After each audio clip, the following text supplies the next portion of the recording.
Yeah.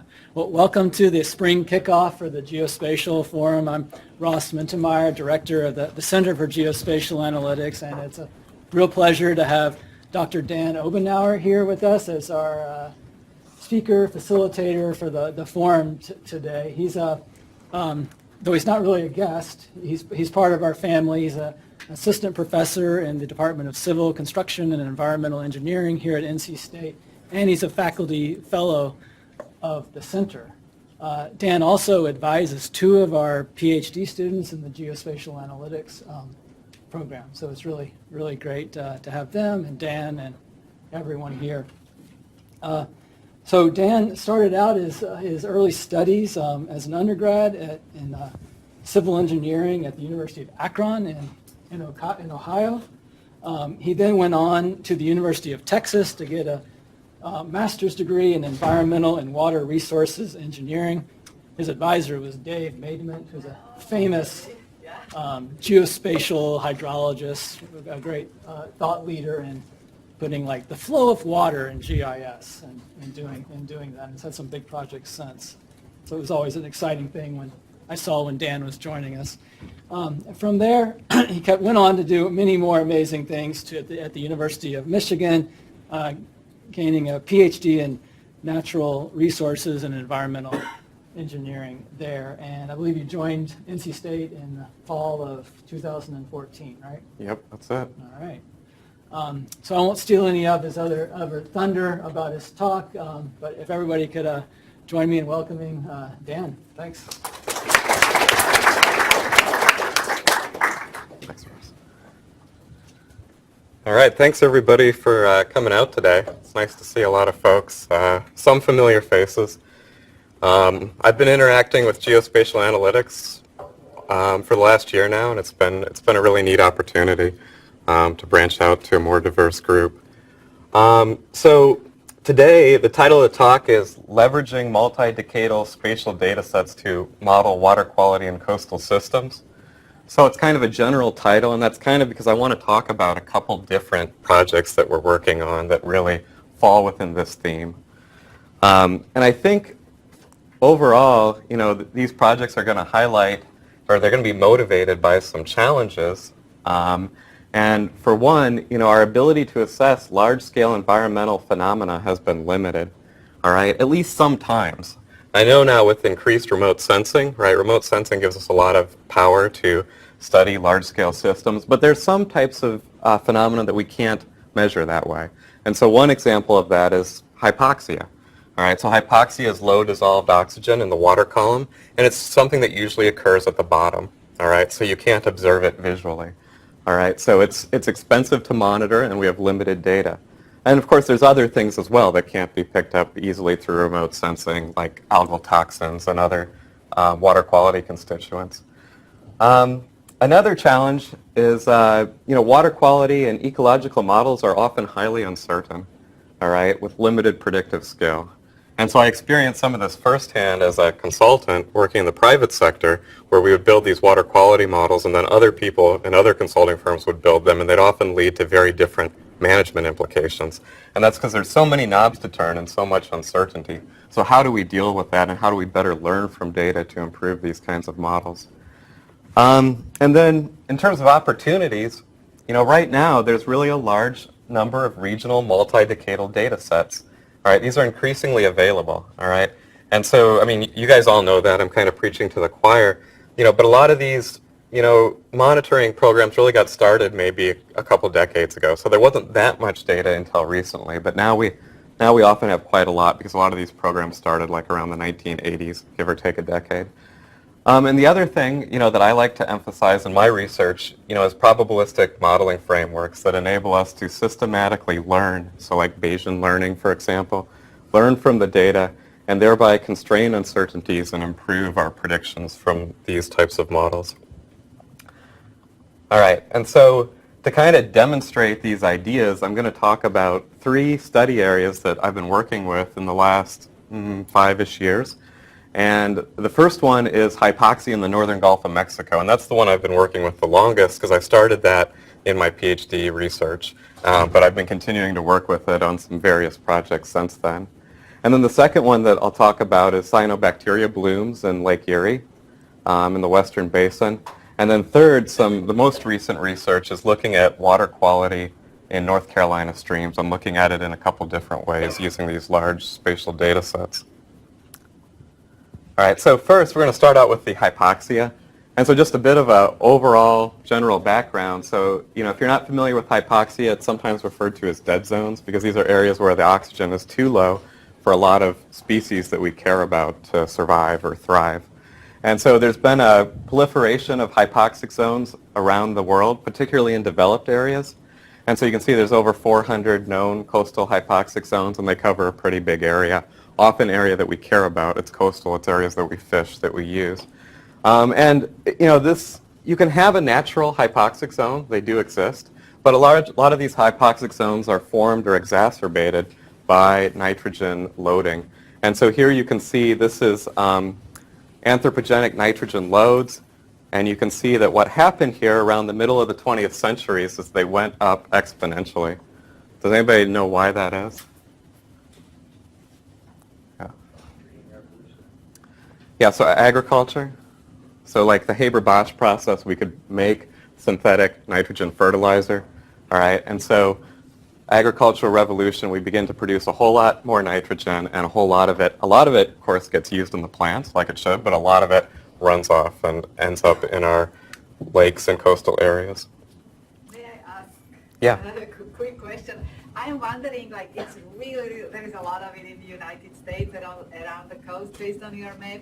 I was wondering how much it is related also to the monitoring, that in some areas we may have them, but we don't know them because nobody's monitoring it. I think that's definitely a good point, and I think that that's something that they talk about, I think, in this paper. Definitely areas where there's not a lot of monitoring, there may be additional hypoxic zones. And there's been additional review papers since this 2008 one where they may have, identified new ones. Okay, so my study area in particular is this northern Gulf area, all right? And so really in particular we're talking about the Louisiana-Texas shelf, which is this relatively shallow area, so it's generally less than 100 meters deep. It's heavily influenced by the discharge from the Mississippi River, and it's one of the most productive fisheries in the United States. In fact, it's the second most productive fishery outside of Alaska. All right, and so the problem here is that the same nutrients that drive this productive fishery can also drive hypoxia. So we can reach this tipping point potentially where the nutrient loading becomes adverse to aquatic life, biodiversity, and to the fisheries that it's supposed to be supporting. All right, and so basically we define the hypoxic area as the region where dissolved oxygen is below 2 milligrams per liter. All right, because that's where a lot of species won't survive. They'll flee those areas. Monitoring hypoxia has traditionally been very difficult. All right, so I got to go out on one of these cruises, thankfully just for a couple days. It was a small cruise, but the people who do the shelf-wide cruise, you can see what a large area this is. It goes from Louisiana to Texas. They're out there for at least a week, and they're doing this day and night in shifts. All right, and so they have to do this because they have to measure down to the bottom of the water column, and they do this at set stations. And depending upon where they're finding hypoxia, they may change it. And there are new technologies that are available, but they haven't really solved the problem yet. So this kind of still remains the gold standard in terms of hypoxia monitoring. In terms of causes of hypoxia, again, I already mentioned it. It's largely due to the nitrogen loading. This is particularly problematic here because this is a very agricultural area, right? The Mississippi River Basin. So we do have large amounts of nitrogen load. That comes down. We end up with, that we fertilize the ocean. We grow a large amount of organic matter. The organic matter sinks. It's decomposed microbially, and that decomposition process uses up the oxygen in the lower part of the shelf. So despite all we know about hypoxia, there's a lot of debate, at least in academic circles. And so one question that that people ask is, well, how much does nutrient pollution really control the year-to-year variability in hypoxia? And related to that is, like, if we reduce nutrient loading, are we really going to see much benefit? And so here you can see some different studies, and they have different correlations with nutrient loading, suggesting there's disagreement in how much of the variability you can explain based on this anthropogenic nutrient loading. And then another question, is the Gulf becoming increasingly susceptible to hypoxia over time? Is there this alternate state? Is there this legacy effect? Is there this buildup? All right. And another question is, how has hypoxia affected the Gulf fisheries? So Gulf fisheries are extremely complex, right? The fleet moves around, the fish can maybe avoid hypoxia, or maybe the hypoxia will force the fish into a smaller area where they're easier to catch. So there's all these complex dynamics going on. But related to all these questions is, well, if we're going to answer these questions, we have to know how severe is hypoxia from year to year? How big was it over time? And so that's one of the things that we're trying to answer in this research. And so here, what I'm going to be talking about is geostatistical modeling of Gulf hypoxia. And so what we want to do is we want to take 30 years of these shelf-wide cruises and estimate the size of the hypoxic zone over time so we can better relate it to things like nutrient loading and fisheries. We want to estimate both the area and the volume. So in the past, they've only reported area, and we want to expand that, to another dimension and look at the volume of hypoxia. We want to account for different instruments. So if in some years they were using instruments that didn't get all the way to the seafloor, well, they're not going to get as low of oxygen readings, and that can bias our results. We want to include spatial and bathymetric trends that explain variability and quantify uncertainty. All right, and this is largely related to what I worked on in my PhD. And this additional aspect is we want to assimilate data from multiple monitoring programs in a space-time framework. So instead of just looking at the shelf-wide cruise, which is just one snapshot in the middle of the summer, what if we could find data from multiple cruise programs and get an idea of what's going on over the entire summer? And that's largely what Rohit has been heading up over the last couple of years. All right, so, and just to, kind of demonstrate, challenges to traditional approaches, this is a map that was created by CMAP. So CMAP is another cruise program. They go out and they measure oxygen at some various locations. They're primarily focused on fisheries, though, and because of that, hypoxia is not their primary concern. And so here you can see, well, this red area is the area that's hypoxic, but they just don't have any data. So the question is, well, how big was the hypoxic zone? Because we're missing all this data. And then also, how confident are we in this? Because we didn't actually have samples at like every pixel here, right? We had a very sparse sampling network. So how do we characterize how confident we are in an estimate of hypoxic extent? All right, so that's kind of the limitation with just traditional interpolation approaches. All right, and so what we want to do to hopefully be a little more rigorous and hopefully get some better, more comprehensive results is to build a geostatistical model. And there's different ways to think about a geostatistical model, but I like this one. It's fairly simple. And so the idea here is that we're modeling a response variable. All right, in this case, it's bottom water dissolved oxygen. And we're modeling it in terms of a deterministic component, spatially correlated stochasticity, and uncorrelated stochasticity. All right, and if you've ever built a multiple linear regression, you know about the deterministic component, and you know about the uncorrelated stochasticity, so you're already 2/3 of the way there. And so the additional component that we need to consider here is this idea that there's some spatially correlated stochasticity that we want to represent. And so just as an example, here's kind of a data set that I made up. Here's some kind of response on the y-axis, and then one-dimensional space on the x-axis. And so I would argue you could best represent these data using a deterministic trend with space. All right? And there's also some spatially correlated stochasticity here. That's the green line. All right? So we can't represent that with covariates because it's kind of random. And then we have uncorrelated stochasticity. All right? So those are our three main components, and now we'll go through them for the Gulf. And so here's our response variable. Basically, at every location, we took the profile of DO, which is pretty continuous, all right, and we determined what was the bottom water dissolved oxygen concentration. So here it was pretty low, about 0.5 milligrams per liter. All right, here's the hypoxic threshold, 2 milligrams per liter. So the other thing we can determine is how thick was the hypoxic layer, all right, the layer that the shellfish want to avoid. So here it's 17 meters deep, so pretty deep. That's deeper than average, but that happens sometimes.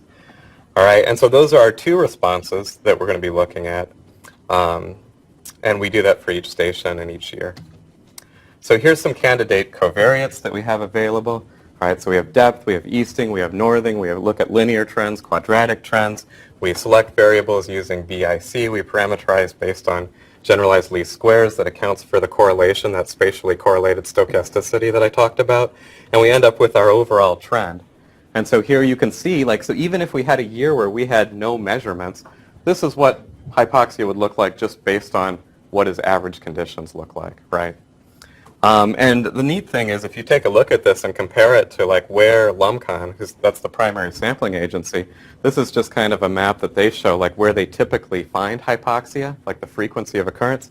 You can see it matches pretty closely, including some of the details. All right, so you can see that these trends really explain a lot of the variability in hypoxia by themselves. In terms of the stochastic component, so some of you, or maybe a lot of you, have developed a variogram, right? And so I don't need to explain it in too much detail, but the idea here is that, as you move further and further away, the variance between pairs of data points, the points become more different, the observations become more different.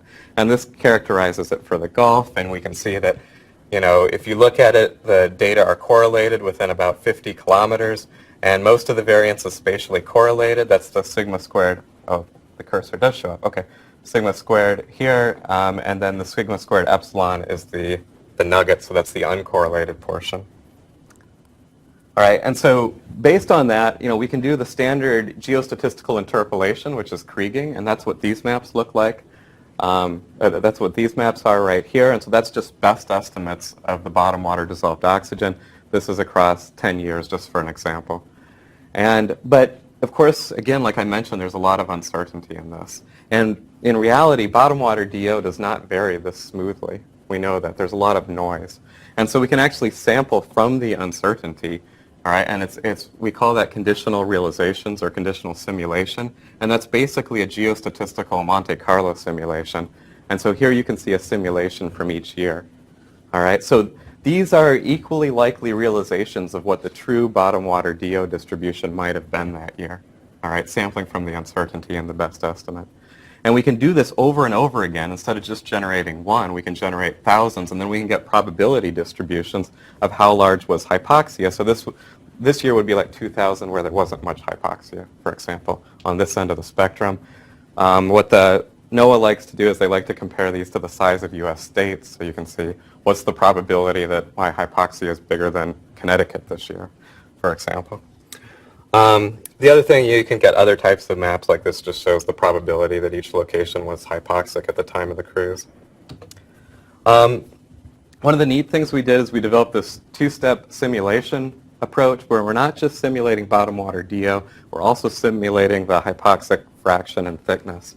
All right, and so here's a simulation of bottom water DO, here's a simulation of thickness, and here's just essentially the average, like the Krieg maps of hypoxic thickness, and you can see that it varies quite a bit spatially and over time. So like in 2008, this was a year where the hypoxic layer was really thick, so 8 meters or so. But then another year like 2002, much thinner. All right, and so here's our new hypoxic area estimates. That they're these purple bars. You can kind of compare them to the previous estimates that were done more through like hand contouring, and they're quite similar, which is good. That's what we want to see. But you'll notice in the earlier years, our new estimates are higher, and that addresses certain biases in the way they did the sampling strategy in the earlier years. Different instruments, smaller cruises. All right, so this was pretty important to get a more accurate view of how hypoxia is changing over time. And then the other thing that we did that's new is we got these estimates of hypoxic volume. And you can see that they're somewhat correlated with hypoxic area, but there's also some variability. And I mentioned before, if you look at a year like 2002, this was one of the years with the largest hypoxic areas on record. All right, but it was actually quite a thin layer that year, so the volume was quite small. And you can compare it to 2008, which is a similar hypoxic area, but it was twice as thick on average. So this could make a real difference depending upon the type of ecological consequences that you're interested in studying. Okay, and so the next step that I told you about is what we've been doing is everything I've shown you before was just one snapshot per year. We just had one cruise each year. And hypoxia can change a lot over time. All right? And so what Rohit led up was, what if we can compile data from lots of different monitoring programs? They're not as good as the LumCon program, maybe, but they still provide a lot of data. And if we put them all together in a space-time geostatistical framework, we can generate estimates through time as well as space. And so here, this is just all the different sampling programs. And so here's an example of what we've done, where you can see that this is the hypoxic area, and we're not just getting it. This black dot is the shelf-wide cruise, so we used to only have data for right here. Now we have results for the entire summer. All right, so you can see in 2005, when they went out and did that shelf-wide cruise, it was kind of a low spot. So that may be because there was some storm or something that mixed the water column, and it wasn't very representative of how severe hypoxia was on average. All right, because some of these other cruises suggest it was worse. The opposite is 2006. So here, the shelf-wide cruise, it did pick up the peak, the maximum hypoxia. All right, and a lot of the other cruises were smaller. So anyway, we can get that kind of temporal definition. And what we see, I won't spend a lot of time on this because I don't want to go over time. But the idea here is that, with these new summer-wide estimates, rather than just the midsummer snapshot, we can get better correlations with things like nutrient loading. And if we can better link hypoxia to nutrient loading, then that's extra motivation potentially, for policymakers to want to address the nutrient loading issues. Okay. And so now what? We've got all these new hypoxic extent estimates. What are we going to use them for? All right. And so one of the things that we're working on right now, this is a project that I'm teaming on with NOAA, where I'm working with a fisheries biologist, and we're taking these hypoxic extent estimates and we're comparing them to data from the fisheries. So what all these white dots are right here, those are actually fishing trawls. That's where the shrimp fleet, the boat, were out there and they were fishing. And so the interesting thing you see here is, in general, they avoid the hypoxic area. All right. So my partners that will be studying this relationship between hypoxia and the response of the fisheries. And then the other thing that I'll talk a little bit more about, because it's what we're doing in-house, is we're working to improve hypoxia forecasting in terms of things like nutrient loading and meteorological variability. And we have some manuscripts on that as well. So, yeah. Does the fishing industry know where the hypoxia regions are ahead of time, or is it just like trial and error, and are they wasting time? It's kind of trial and error, but I think they figure it out pretty quickly, and they adapt to it. Models could help industry forecast where to go. Yeah, potentially. Well, it's tricky, right? Yeah. But yeah, I mean, potentially, if I were industry, I would want to know where the hypoxic zone is, and that could potentially, improve my catch rate. Yeah. So I think it's one of these balancing acts too, because if you optimize the fish catch too much, does that make the effects of hypoxia even worse? So there's a lot to think about in terms of that. So anyway, our biophysical model setup. So what we've done here is we've divided the shelf up into an east and west shelf segment, and then vertically into a top and a bottom. And this is a fairly simple, biophysical model. There's, of course, models that have a lot more spatial resolution. But what we want to do is capture the main processes. All right? And so we're modeling the flow through the system. We're modeling the transport of nutrient loads, conversion to algae, settling of organic matter through the system, dilution from the greater Gulf, and oxygen dynamics in the bottom, including the sediment oxygen demand at the very bottom. All right? And of course, the primary way that we replenish oxygen is through reaeration, which is intensified when we have storms, when we have more wind mixing the water column. All right, so this is just kind of a graphical demonstration of how the model works. And the idea here is that, I won't show all the equations, of course, but there's a number of uncertain parameters that we need to calibrate to make this model work.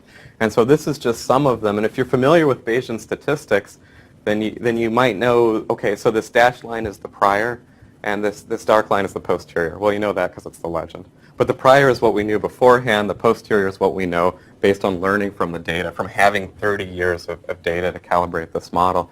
And so you can see in some case we didn't have any prior knowledge, but we got an estimate through calibration. In some cases we did have prior knowledge, but we refined that through the model calibration process.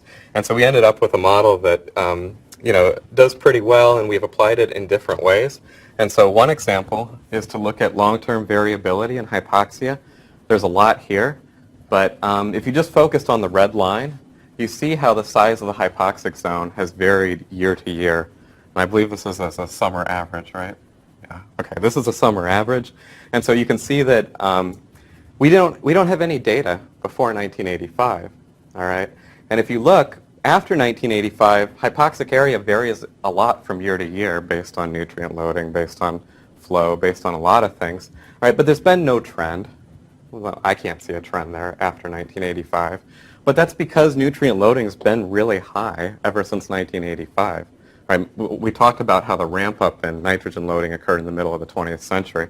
But what we can do is we can hindcast back in time when nutrient loading was less, and you can see how the hypoxic area was lower. And we could go back further too, but it's a little tricky to come up with data going back too far. But so we can see that what the system would have looked like several decades ago.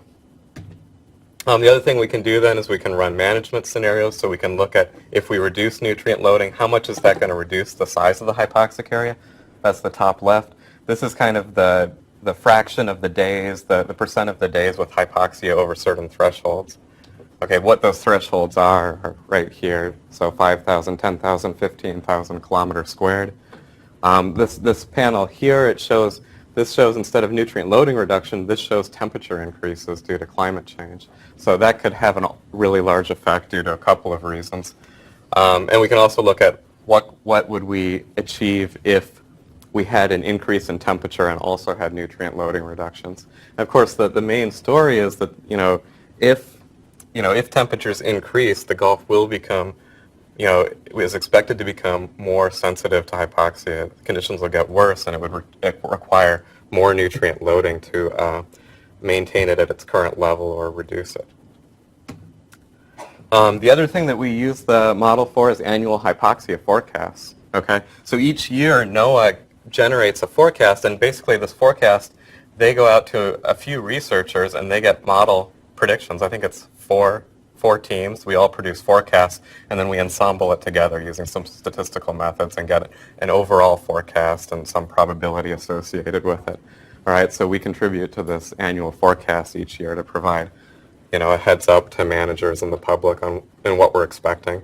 And so, like this year, this was 2017, was expected to be a bad year, and it was. Okay. So moving on, the next thing that I want to talk about, and this kind of parallels the last talk a little bit, but I just want to show some of these methods in a different context. All right, so the other thing that we're studying is cyanobacteria blooms in Lake Erie, and you've probably heard about this in the news recently as well. This has become an increasing problem over the last decade, roughly. These blooms, they just kind of came from out of nowhere, really. I mean, there hasn't been large changes in agricultural practices or nutrient loading, but they've emerged, and we're looking at the various reasons why. It's loosely correlated with phosphorus loading, but that doesn't explain all of the increase. And of course, there's lots of problems. There's problems for water supply. We've heard about water treatment plants shutting down. The city of Toledo wasn't able to provide safe drinking water for almost a week. Beaches are closed, and so there's lots of really salient issues associated with these HABs, these harmful algal blooms. And so our objective is somewhat similar. We want to develop this space-time geostatistical model as a way to look at, what can in situ data, so in situ data again is like monitoring data collected from the boats, the monitoring cruises, what can it tell us about the variability in the HABs? All right. And so again, we can think about our response variable. And so now we have data from an international group of organizations because we have data from Environment Canada as well as NOAA, USGS, multiple universities who are all nice enough to share their data. And so we need to put them all together. These organizations, they use different sampling methods. They don't collect at the same time. They don't always collect at the same location. So we need, a pretty solid model in order to put this all together. And here you can also see just the amount of data that's been collected. So we started in 2008. We don't have multiple decades in this case, but we will in the long run. And so in terms of deterministic trends, so we have some trends with bathymetry and spatial coordinates. And what you'll see really right here is that, the bloom, it's worse near the Maumee Bay. The Maumee River is what brings in most of the nutrient loads. So that's one thing you'll see. This is a hot spot. All right, the other thing you might notice is this is June, July, August, October. So, the blooms peak around August or September. This is when it's highest. This is, these are these long-term trends. The other thing you'll notice is, there's this blue area where it's not very severe in the middle. So what's going on there? Any ideas? Okay, if I were with the Great Lakes audience, the reason what this looks like, this is the Detroit River plume. The Detroit River is relatively clean water. It's coming from Lake Huron. There's very little nutrients. All right, so these trends kind of approximate that Detroit River plume. All right, the other thing, and this was kind of unique, this is the first time that we've tried to put meteorological variable into the geostatistical model directly. And so we look at what is the relationship between depth and wind and sample type on the chlorophyll concentration. All right, so a couple things. You'll notice that our model says that surface samples, blue, generally have higher concentrations than integrated samples, which are like the average of the water column. Why is that? That's because microcystis, these toxic algae, they like to rise to the surface and outcompete other species for light. All right. The other thing you'll notice is that when it gets windy, they lose that advantage, right? And so the integrated and the surface become more similar. All right. And so we've known about these features of microcystis rising in the water column, but this is the first study to kind of look at these trends using a large-scale data set. And this has influence. This is relevant because the surface concentration looks bad, right? But it might be worse if the concentration averaged integrated is bad. That may be worse for water supplies who are bringing in water into their water intake from lower in the water column in the lake. So the stochastic component, so here we have the covariance function. This is like the variogram flipped over. Data are more similar at close distances and less similar further away. But the other thing you'll see here is we have the time component, so you can see how the covariance decays as we get further away in time. So as we get like 50 days or beyond, the data are no longer correlated. And so let's put it all together. And so this is an example for 2015. This is Chi Fang, another PhD student. He's been leading this. And so what you're seeing is this is the color is the estimated chlorophyll concentration. The dots are when we actually have sampling data, which is the primary thing driving the model. All right, and so right now we're in July. And so in July, this is when the bloom begins to grow, typically. All right, so it's late July, now it's August. And so you can see things are really growing. We have really high concentrations, near 100 micrograms per liter. All right, and now we're in late August, still pretty high. Often the bloom doesn't peak until September, actually. This year you can see it stays pretty severe. And then we're almost in October now, and so it's beginning to dissipate. The weather's getting colder, the water's mixing more. It's not conducive to these harmful algal blooms, and so eventually it goes away. All right. And so this is something we were able to do now for all years, but this is 2015 as an example, and this was a year where it was a pretty severe harmful algal bloom. Okay, and so this is kind of our first paper on geostatistical modeling of HABs. In the future, we're looking at actually fusing these in situ data with remote sensing data, because of course, remote sensing is really good at picking up chlorophyll. So can we combine these two sources of information to generate even better estimates? We also have bloom forecasting models, kind of like how we have the hypoxia forecasting models. We're going to be recalibrating to these new data sets. And then we're also going to look at geostatistical modeling of cyanotoxins. All right, the toxins, that's something we can't pick up with remote sensing, but we can combine these approaches, including the in situ toxin measurements, to try to better understand where and when toxins are occurring. and also potentially provide guidance to monitoring programs. Where do we need to monitor more to reduce uncertainty in our estimates? Okay.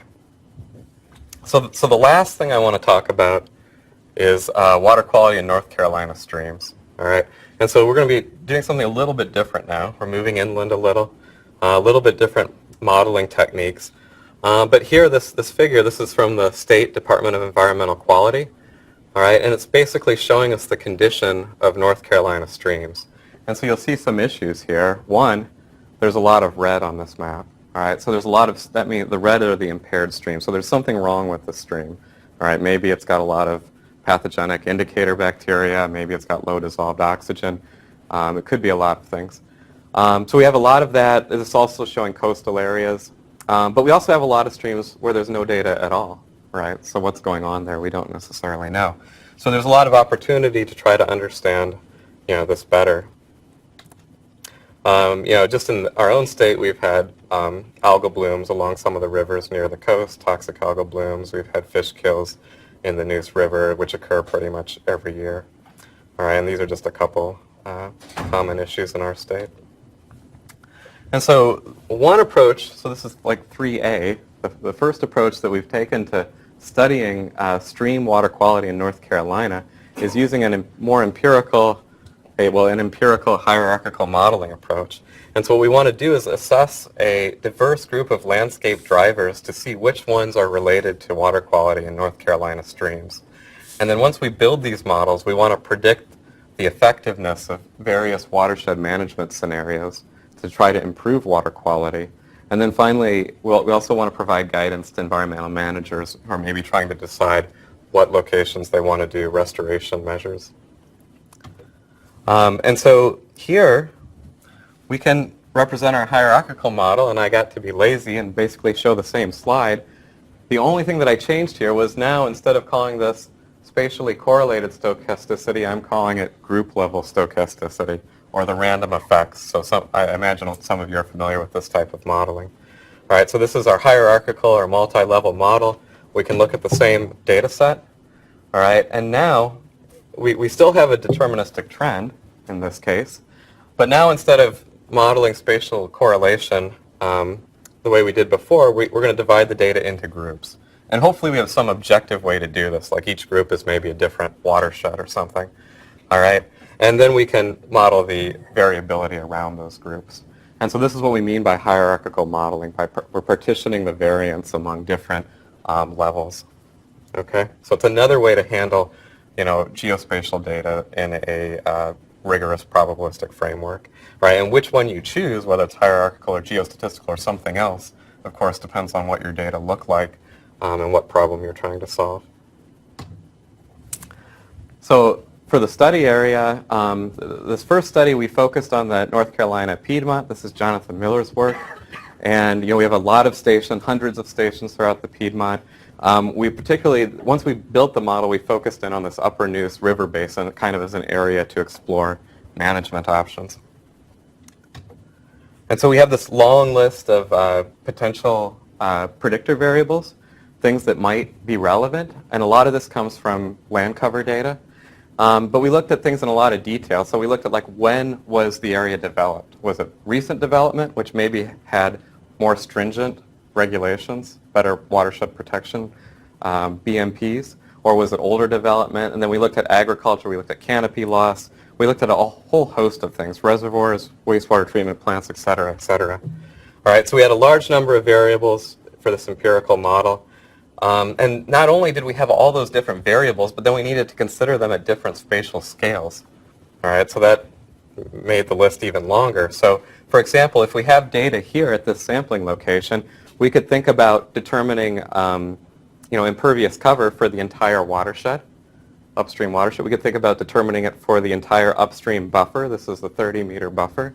Or we could think about, well, here's the buffer, 30-meter buffer, the green lines. Or just the near buffer, like what does the buffer look like really close to the sampling location. All right, so these were all candidate predictor variables. And so basically, to make a long story short, we went through this variable selection process, and our best model, and this is for one aspect of water quality that we were interested in. This is for BI. So I don't really know if I said what BI is. BI is the biotic index, is that right? Okay, so the biotic index is like a measure of the ecosystem health of the stream based on what bugs they find there. All right, so if they find like stuff that is associated with pollution, like I don't know, sludge worms and stuff, that's bad. If they find, you know, species that you would associate with good biodiversity, good native stream, then that's good. And a lower value is better, so negative is good. And so here's the factors that mattered the most. Watershed impervious cover, that's kind of been covered in previous studies, but we got a lot more definition by looking at some particular aspects that are relevant. So we found out that areas with pre-1980 impervious cover, those were particularly problematic. Those had an additional negative effect. Buffer canopy loss had quite a large effect, almost as much as, you know, impervious cover in general. Reservoirs and wastewater treatment plants upstream both had a negative effect. Precipitation was more positive, and there seems to be some slight increasing improvement, which is good, all other things being equal. And then these other ones are categorical variables. All right. All right. So this is our, you know, our selected model. And then we can apply the model to look at, you know, potential management scenarios. So we're doing this as part of an EPA grant, looking at, you know, improvements to water quality. You know, how much improvement can we achieve by doing different kinds of BMPs? All right, so this is kind of our baseline condition for the upper Neuse. Red is bad. Now we're looking at fecal coliform, just something different. Okay, so obviously 200 or 400, that's pretty high. You wouldn't want to be in that. You definitely wouldn't want to drink it. And so this is normal weather. This is what it would be like in wet weather. Concentrations are generally higher during wet weather. And then we can look at some management scenarios, and these are going to be for wet weather. And so you can see if we restore buffers, you can see water quality improves a little bit compared to this, between these two. If you mitigate impervious cover somewhat, and this is not restoring all buffers, it's like restoring 50% of the buffer is what we modeled. Mitigating 25% of the effective impervious cover, maybe through low impact development. We couldn't be too specific. We see some improvement. If we do both of these together, you know, we get even more improvement. So this kind of gives an overview of like how much can we improve water quality based on some hopefully plausible best management practice scenarios. Another thing that we did is that we looked at the predictions, and then we also looked at, you know, based on all the predictors that we have in the model, and then we looked at the deviation from the deviation between what the site was really like and the prediction, which is kind of the random effect of the model. All right, and so that these are the deterministic predictions. Green is better, red is bad. Here's the random effect. So these sites were better than we thought they would be. Red would be worse than we thought it would be. And here they're kind of paired up. So the left is the prediction, the right is the deviation. And I won't go through all the details, but the idea, you know, that we put forward is that, you know, this information can potentially be useful to managers to try to understand which sites to prioritize for restoration. Okay. And then the last thing that I want to talk about is a Bayesian hierarchical model for watershed nutrient loading and transport. Right? So the previous set of models was all just based on predicting concentration, and it was empirical. And another approach is we can build a more mechanistic model to try to understand loading and transport. And here we're going to particularly focus on nitrogen loading. All right? And so we're going to build on existing hybrid modeling concepts where we combine mechanistic processes with like an empirical, in this case a Bayesian framework. But we're going to enhance it. So the existing Sparrow model, if you're familiar with it, it's just based on long-term average. So there's no temporal dynamics. But obviously things like changes in land cover, changes in climate, other changes in point sources, we would expect that to affect variability from year to year. So we modified the model in order to explain year-to-year variability. All right, and then we leveraged over 20 years of, or about 20 years of historical data to develop these models. Here's our study area. So here we're modeling the entire Cape Fear, Neuse, and the Tarpam River basins, at least where we have data. The red locations are where we have good monitoring data for both flow and nutrient loading, so we can get estimates of load. All right, and then we have some different potential sources. So we have the, you know, potential loading rates from different land sources. So we have the relatively red urban. We have yellow, which is more agriculture, and green, which is more natural. We have point sources. We also have livestock data at a county level that we distributed geographically. Here you can just see how it varied. I don't show the x-axis here, but it's time. So you can see how livestock has increased or decreased in these different watersheds. And so these were our primary source categories. Okay, and here's another one of those crazy slides. But the idea here is that this model has all these parameters that it needs to estimate. So just focusing on one, this is the beta, this is the export rate for nitrogen from agricultural land, so like kilograms of nitrogen per year. All right. Based on prior research, so we went and did literature review. We said, okay, what does prior research tell us that export from agricultural land is? And what we found is the numbers vary hugely. And that's why this is a very wide distribution, right? But by calibrating to this long-term data set, we're able to better estimate, what we think the export rate is for agricultural land. And, the rest of these are variations on that theme. So here's some just large-scale aggregate results. And so this is for the Cape Fear, the Neuse, and the Tar-Pam. This is the loads entering the streams. So you can see these different categories. We have the wild land, the livestock, agriculture, developed land, point sources. And you can see, the relative contributions. And you can see how they've changed in time. So they haven't changed a large amount, but you can see in the Cape Fear, things have gotten a little worse, largely due to increased livestock. In the Neuse, there's been some reduction. I think there's been more emphasis on reducing watershed pollution in the Neuse because of the hypoxia, the fish kills in the Neuse estuary, and very little change in the Tar-Pam, which is not developing as quickly as the other two. You can also see how much of this load, this actually makes it downstream to the estuary. So this is like what's going in, but there's losses along the way in the streams, right? And so this is how much makes it down. So you can see that you have some loss, around 20% or whatever, overall in these watersheds. Here's kind of a map of loading rates on, these are Huck 12s. So the darker ones, the darker gray, are the areas where we have more loading. Also, the red circles represent areas that have gotten worse over the last 2 decades. So a lot of these red circles are in areas where there's been increases in livestock operations. Some of these big blue is where things have gotten better, maybe due to improvements in wastewater treatment plants. Okay, so just looking at results in a little more spatially, with a little more spatial resolution. And so yeah, so that's pretty much what I had for that one. So hopefully, I've just given some examples of how we can leverage spatial data, at least how we're doing it in our group, to try to answer some of these, management questions and better understand some of these complex, large-scale environmental systems. And so just kind of, in conclusion, as parting thoughts, I think some of the things we've been able to do is characterize the severity of large-scale environmental phenomena. So this is primarily the geostatistical modeling, so looking at hypoxia in the Gulf and HABs in Lake Erie. We've looked at empirically assessing and quantifying how natural and anthropogenic factors influence water quality, again using a probabilistic model. In Lake Erie HABs, we were looking at using the geostatistical model to look at how wind and depth and different sample types related to HABs. We looked in North Carolina how different factors, using a hierarchical model, how different factors influenced biotic index and fecal coliform and other factors.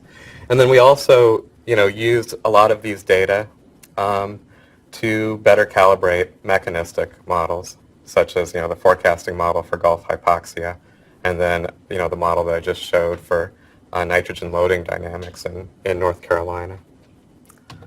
So with that, I just want to thank the primary students, the members of the research team who contributed to this presentation. There's been a lot of other people who have been involved too, including other faculty here at NC State, but I can't list everyone. Also, thanks to our sponsors, NOAA, NSF, and EPA for funding these projects. And with that, if anyone has any questions, I'm done. Thanks.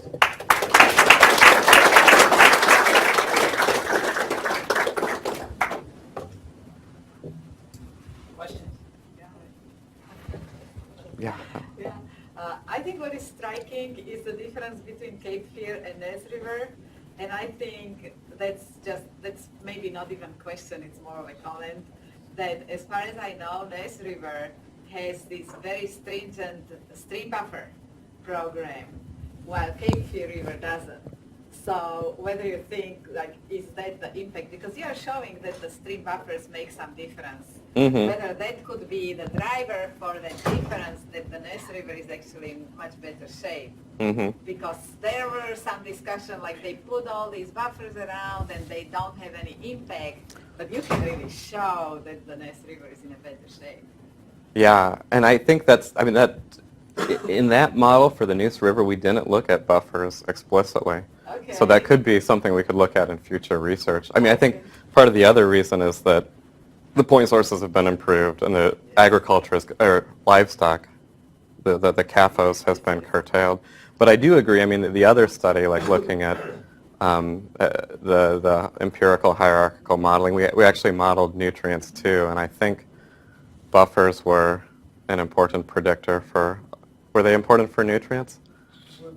They were for nitrogen. Yeah, Okay. it's- So yeah, so we're working with Michael Paul, who's he's really been pushing buffers, I think, as a good solution to some of our water quality problems. And so he was really excited to see these results, and he's a co-author on the paper, so hopefully it does add to that conversation. I think it will be really important because there was a lot of discussion about the curtail, the rules for the buffers, and these researchers said, like, we should be expanding the buffer program rather than limiting it. Yeah, I'm curious where they are with that conversation. Like, have they decided to completely curtail them? I don't think so. Okay. I think there is a lot of evidence that they Yeah. work, so. That's good. Yeah. So do you have any plans to sort of expand your results from the North Carolina stream models and maybe couple that with your Gulf of Mexico stuff to the sounds in North Carolina? Because there's a huge lack of data, especially in like Pamlico and Albemarle Sound, for things like nutrient dynamics, hypoxic zones. I feel like a lot of people tend to sort of decouple the sound system from the stream systems in the rivers. So I was wondering if you were interested or planning on kind of putting those together at all. Yeah, so that's a really good question. We are doing a little bit of that. I didn't mention, I didn't have time, but Alexei here, he's actually working on a hypoxia forecasting model for the Neuse estuary. So we're kind of trying to link up some of these results, but really we've kind of been doing the watershed modeling separately from the estuary modeling, but I think there's a lot of, potential to, like, compare some of the results and look at, the potential to improve conditions in the estuary through management. I have also written a proposal to kind of like expand this to more holistically looking, like at North Carolina and also South Carolina. And the government shut down, so yeah, I don't know when we'll hear if it'll be funded or not, but who knows. But yeah, I think it's a really interesting topic, and I'd be interested in collaborating with people on, those types of questions. Yeah. Dan, great talk, very interesting. So from a methods standpoint, when you are measuring, for example, like percent canopy loss in catchment, is that lumped and then related to the stream measurement for the whole catchment, or is it weighted based on distance? Does that matter? Would it improve your inventory power? So for that model, I think roughly, Jonathan can correct me. So for the nitrogen loading model, where we didn't have anything about canopy, it was just more broader land use categories, we did the data development on this HUC 12 level. And we're actually working on like a Jordan Lake project where we're going to try to do higher resolution for the Jordan Lake watershed, and we're debating if we need to go higher resolution or not. We might. I think it could matter, a little bit at least. I mean, we're limited by the observations, right? We don't have observations at very many locations, like flow and concentration observations. So that's the bigger limitation. Indicators are Yeah. spatially distributed everywhere, right? 'Cause Right. Like raster layers. Right. That's right. And so, one thing that might help with is like the transport dynamics to have Yeah. finer resolution. So we're going to be thinking about that. And then in the original work, like when Jonathan developed this, so he had to develop a watershed for every one of these tiny little stream segments. So he had pretty detailed data. But this was more for, predicting what we think these management scenarios look like. But he also had to delineate the watersheds for each of the watersheds upstream of each location. So in general, it's lumped, right? But we've considered different levels of resolution, and we may be going to higher resolution in the future for this Jordan Lake project. Yeah.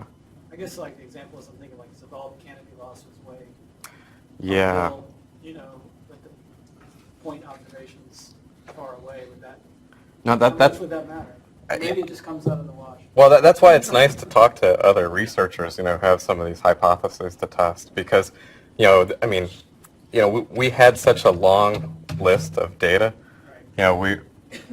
This was already kind of overwhelming to sort through it all. But if we have, things that we think are, plausible things, like we could look at the amount of buffer in the headwater, or maybe I don't know, maybe we need to figure out a different way to study that. But we could definitely test those kinds of things within these modeling frameworks, I think. Yeah. Cool. Okay. Oh yeah. Is there a correlation between the fisheries productivity and the hypoxia in the Gulf of Mexico? Okay. Yeah. In the Gulf, in particular, it's been really hard to tease out. There have been some studies looking at shrimp landings that have shown some negative correlations with hypoxia.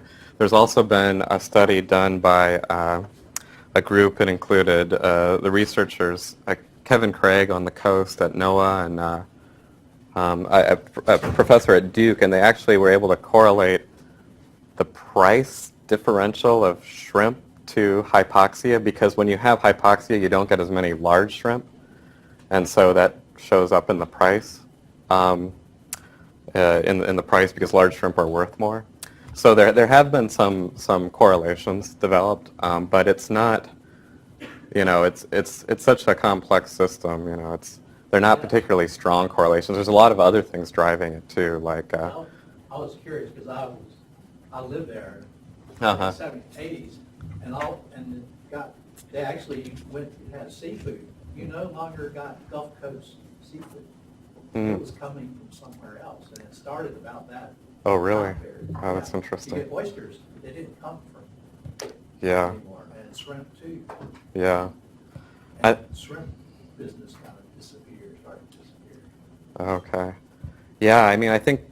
Yeah. I think that's really interesting to hear. And I think one of the issues is we just don't have a lot of data from back then to model. Most of the data is from the 80s and afterward, when the system was already messed up. So there's not a good baseline to compare to. But I think they've documented similar things in the Chesapeake Bay due to the hypoxia there and the decline in some of the fisheries. Yeah. All right, let's thank